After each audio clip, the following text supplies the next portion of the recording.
Bueno, nos vamos con nuestro testigo de cargo a propósito de una decisión del Gobierno que tiene que ver con romper lo que ha sido la estructura de las farmacias en este país. Todavía es un anteproyecto de ley, pero están ya muy revueltos los farmacéuticos porque van a separar la propiedad de lo que es la gestión. Y por lo tanto eso se considera la entrada de las grandes multinacionales en plan a lo bestia a comprar farmacias, lo que le faltaba al sector.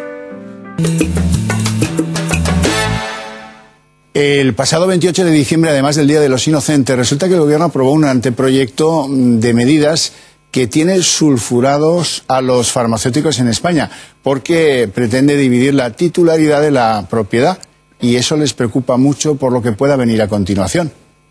Tras el euro por receta ha vuelto a surgir en el sector farmacéutico una nueva polémica. Aunque en este caso no lo ha iniciado el Ministerio de Sanidad, sino el Ministerio de Economía. Se trata de la posible liberalización de las farmacias. Este proyecto no supondría la liberación total del sector. Según fuentes de economía, esta reforma permitiría abrir una farmacia a una persona que no fuese farmacéutica. No obstante, sí sería obligatorio que el titular de la farmacia fuese un profesional farmacéutico titulado. El Ministerio de Sanidad no ha apoyado esta medida, ya que entiende que el modelo actual funciona. Además, es un momento delicado para las farmacias, ya que muchas sufren impagos por parte del Gobierno. Cofares, la mayor distribuidora de medicamentos, el Consejo General del Colegio de Farmacéuticos y la Federación Empresarial de Farmacéuticos Españoles se han mostrado en contra de la medida. Creen que este proyecto del Gobierno permitiría la entrada de grandes capitales, por lo que las grandes cadenas de farmacias se posicionarían en las zonas más productivas, forzando así el cierre de las pequeñas farmacias. Bueno, porque es un libre pensador incansable, porque es el director del Observatorio del Medicamento, porque ha desempeñado importantes cargos en la sanidad pública, como por ejemplo dirigir en el Insalud, pues eso que llaman las prestaciones que da el Insalud, y por muchas otras cosas nos acompaña don Enrique Granda. Don Enrique, buenas noches. Buenas noches. Cuénteme, ¿tan grave es esto que propone el Gobierno? ¿Por qué están tan preocupados los farmacéuticos? Bueno, yo creo que hay que distinguir realmente varias cosas de lo que llevo visto en el vídeo. Una de ellas es que el anteproyecto no es del Gobierno todavía. Es una filtración, pensamos, del Ministerio de Economía. Es decir, esto no ha sido todavía aprobado por el Consejo de Ministros. En otro sentido hay que decir también que no supondría la apertura de nuevas farmacias. Es decir, lo que está permitiendo es que un capitalista compre una farmacia o muchas farmacias para hacer una cadena, pero sin que aparezca en nuevas farmacias por este solo hecho. Sin embargo, eso ya en sí mismo es muy malo. Es muy malo pues porque de entrada hay una concentración de farmacias, como ha ocurrido en los estados en que se ha producido este hecho, y esa concentración trae consigo inevitablemente desempleo y trae consigo pues que lleve a para los ciudadanos también a unas molestias superiores. Es decir, la distribución que ahora tenemos de farmacias es envidiable.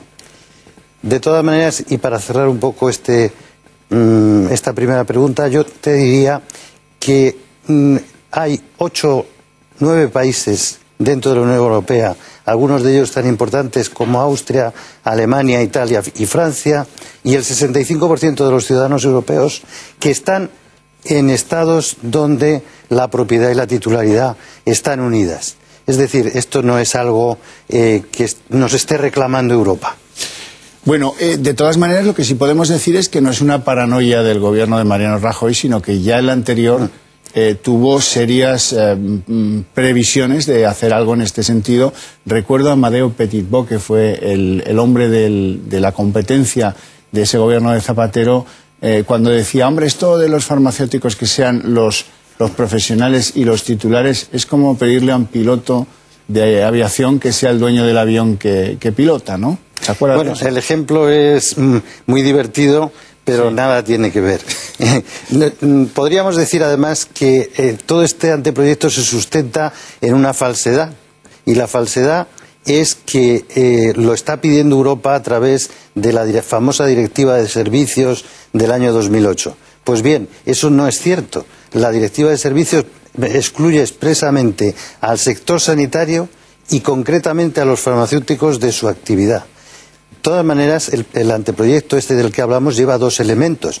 Uno de ellos es este, que podría ser el más llamativo, pero lleva otros elementos, como por ejemplo que cualquiera pueda ser el que fabrique los medicamentos, cualquier otro profesional. Y esto estaba ya recogido en una directiva, es decir, no es nada nuevo. Un director técnico de industria farmacéutica puede serlo siempre que complete su formación con una serie de materias. Y por lo tanto... Vamos a ver, doctor Granda, el interés del gobierno cuando lanza este globo sonda o este anteproyecto un poco bastardo es traer dinero al país, que entre un grupo capitalista y empiece a comprar farmacias y monte su estructura de cero al infinito. ¿Esa es la idea? Bueno, puede ser, porque uno de los que han estado siempre eran del propio país. Es decir, la famosa asociación ANGED, que es la que ha estado siempre detrás como lobby de este tipo de iniciativas, pues estaba formada por grandes superficies, el Corte Inglés, Eroski, etcétera. No necesariamente tendría que ser dinero que venga de fuera. Eso es verdad. Pero ¿qué puede pasar en la sociedad española con la irrupción de nuevos grupos titulares de farmacias, sean propios o ajenos? Les recuerdo que Allianz, por ejemplo, debe facturar más que el Producto Interior Bruto de Bulgaria, o que la otra CCV Medicare, pues la mitad que el de Portugal, ¿no? Entonces esos monstruos, si vinieran, o sean de aquí o de fuera, da igual, ¿qué efectos producirían, sobre todo en el despacho de farmacia, que para algunos está en la columna vertebral de la sanidad española? Sí, bueno, tiene efectos desde luego sobre la población. Es decir, la población va a haber una concentración de farmacias y la población lo va a pasar peor para encontrar una farmacia. Y después hay unas posibilidades de integración vertical y de selección de productos que tampoco tendrían que ser como son ahora, ¿eh? Es decir, que las farmacias no tienen ninguna cortapisa para tener los productos que necesita la gente. En estos grupos grandes económicos pues dicen: a este laboratorio no le compro, y se quedan tan tranquilos, ¿no? Y eso no ocurre cuando es un mercado tan dividido como es el mercado actual. ¿Y el usuario, aparte de eso, podría haber avances, por ejemplo, en el mundo de los genéricos, si llegaran estos grandes sostenedores de cadenas farmacéuticas?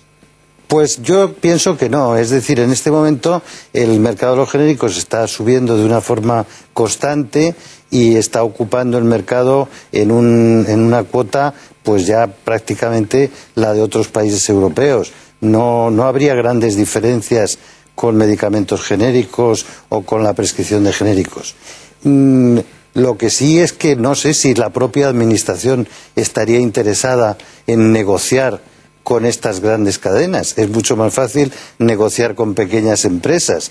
Es decir, que por eso mismo hay que pensar que este no es un proyecto todavía del Gobierno, sino un proyecto del Ministerio de Economía, y que el Gobierno, yo espero y pienso que se lo va a pensar antes de llevarlo a cabo. ¿Cabe pensar que la aparición de estos grandes cadenas de distribución farmacéutica podría producir ahorros en los medicamentos cuando los compra el ciudadano? Pues yo pienso que prácticamente es imposible. Es decir, los ahorros se están produciendo día a día. El mercado está cayendo por una serie de razones. Los precios han bajado considerablemente. Pero es que el 80% de lo que vende la farmacia tiene precios y márgenes regulados. Con lo cual no hay que esperar. La concentración sería ajena en no hay que esperar a ese fenómeno. Sí. Decía usted antes que duda o que tiene la esperanza de que el Gobierno nos siga adelante con lo que se nos ha expuesto en ese adelanto de anteproyecto de ley, pero parece que incluso hay gente en el Gobierno, hay ministros del Gobierno que están en contra decididamente de esto, que se atribuye al Ministerio de Economía, Luis de Guindos, ¿no? Sí. Se habla, por ejemplo, de que la ministra de Sanidad, Ana Mato, pues no estaría por la labor, o que incluso pues otros ministros que han tenido anteriores responsabilidades, caso de Ana Pastor, tampoco lo ve con buenos ojos. Eso es. Por lo que sabemos, y esto se sabe concretamente, el caso de Ana Mato, el otro no es público, pero se entiende que sí, ha habido se ha visto en un Consejo de Ministros y se ha rechazado ya. Ya.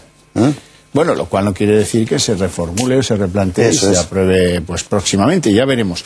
Dígame, ¿cómo es la vida ahora de los farmacéuticos ahora que son pues asesores recaudadores del Ministerio de Hacienda, ¿no? O del Ministerio de Sanidad, ¿no? Lo sé. Bueno, la verdad es que los farmacéuticos no están... Se lo digo por el copago, ¿eh? No están nada contentos. Ya lo sabe, pero a lo mejor alguno de ustedes dice, bueno, ¿esto de qué va, no? Pues bueno, ya saben, desde un día, pues los farmacéuticos están allí con las libretillas, administrando la recogida de dinero de los españoles cuando van a que les despachen con una receta de la Seguridad Social, ¿no?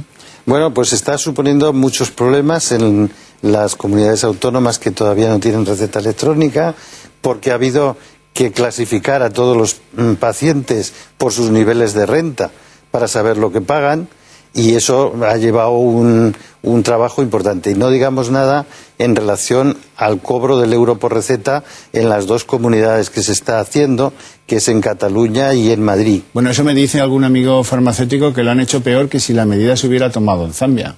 Sí. Que no estaban los impresos, que está todo muy desorganizado, que ellos no sabían muy bien qué instrucciones atender y que han dado la impresión ante el cliente o el consumidor final de los productos de las farmacias de que no estaba la cosa madura, ¿no?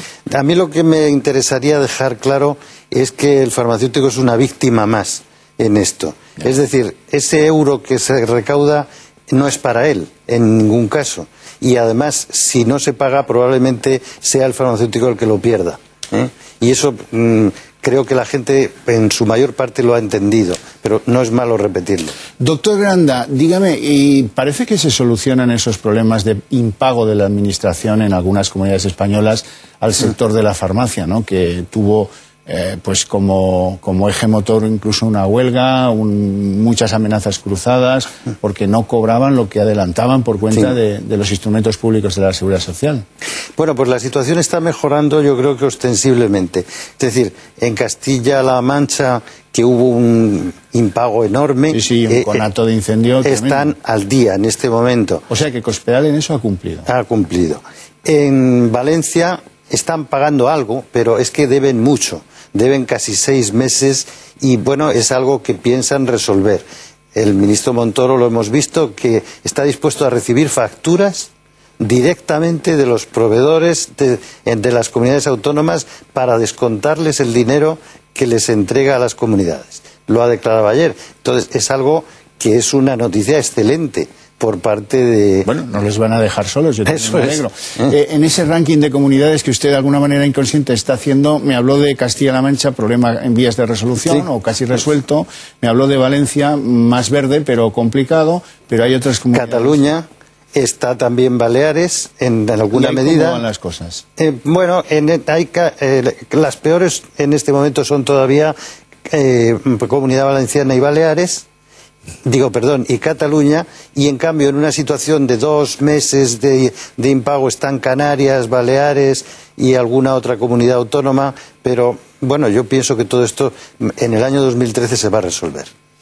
Bueno, pues muchas gracias, doctor Granda. Muchas gracias por ilustrarnos ante lo que sin duda tranquilizará, espero, al sector farmacéutico que está muy revuelto a partir de esas noticias sobre el anteproyecto que separa, como les decíamos al principio, la propiedad y la titularidad de los despachos de farmacias, que es como se decía antes, ¿verdad? Sí.